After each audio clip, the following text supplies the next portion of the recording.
You said Nigerians are in a hurry. Yes. From the first recorded plane crash in 1969 up until, the Dana plane crash, we've lost over 20,000 people.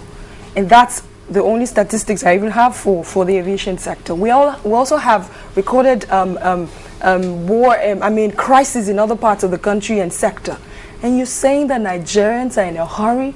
Maybe they're tired. What do you think about that? So, is it the fault of the president? If the Nigerians are tired, is it the fault of Mr. President? Is it the fault of the people that the people are tired? No, it's not his fault. He will do his best, and the security agencies should be able to do their own, and the country moves on. What's your take on proactiveness in this? But he's done his best, so he's done his best. Now let's review the statement made recently by the PRONACO and the CAN that the North and some of these people agitating and attacking under the guise of a terrorist attack are overdue for indigenous self-government, but they should go through the United Nations standard in fighting for this right of self-determination. Does that send any signal to you? We've had that for a long time. It's not the first time we're hearing that. Everybody has the right to voice out what he feels is right. Sometimes the best is never good enough. It depends on how you define it. So what we have now, is it good enough to help us into the future, having a one united nation? Like I said, a lot of countries have passed through this, and I know we are in a phase, and as time goes on, we're going to pass this phase we are in. But I believe, if you ask my own opinion, the bigger the better. But if some people feel that they have to go their own separate ways, there are right channels to follow.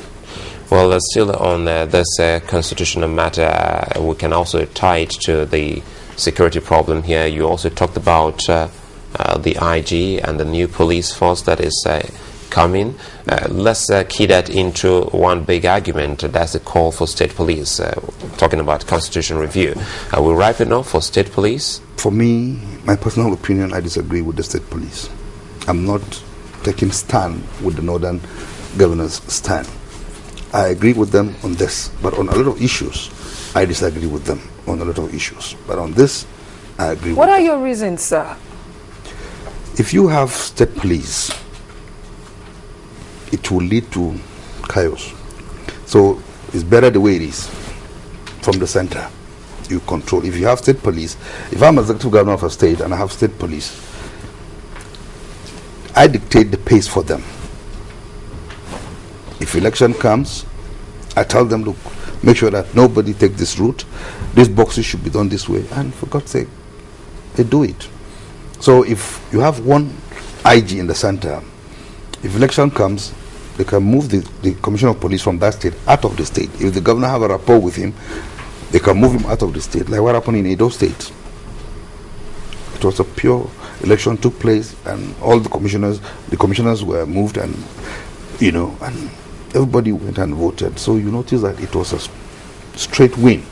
When you talk about compromise, it reminds us again of some kind of faith and confidence in which people have for some security apparatus.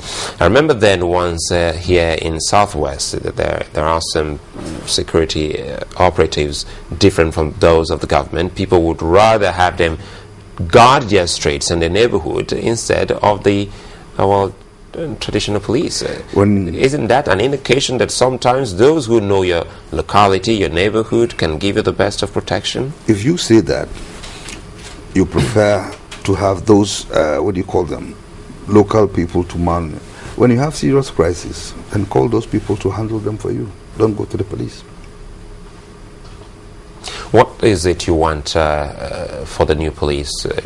For this change we talk about, for us to have a brand new police to the extent that they can control the state police, just in case we finally have the state police and the control is going to come from the center? I don't think we will get there, but you never can tell. Oh, you still don't think we'll ever get to state police? I don't think we'll get there, but if we get there, so be it. But for now, I don't think so. So if we get there, let's say if now the conditionality placed on that, if we do get there, how do you propose that we control the other police in states? Something that I don't think is viable. I don't think I have a solution for it. I don't think it's viable for now. Maybe when the time comes. Is it possible that the fear, sorry Shawal, is it possible that the fear we already have, the fear you nurse now for state police in states is almost the same fear with the federal police? That means if we fear that the state governments can control the police, it's also possible that the federal government can control the police at the center and give them instructions as to what to do. I don't think so. What makes one different? They're both humans. If the man there, the federal, is human and a Nigerian, and we fear that the man who is human and a Nigerian in the state will do otherwise, what makes him different from the man at the center? Like what happened in Edo, I just gave you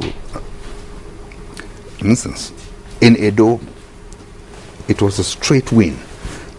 I mean, it was the federal police that were controlling, but everybody knew what happened in Edo. The people said, this is what we want. And, I mean, nobody stopped them. That's why the fact that there were soldiers on ground.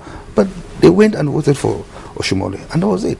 And everybody left. So that's a typical example.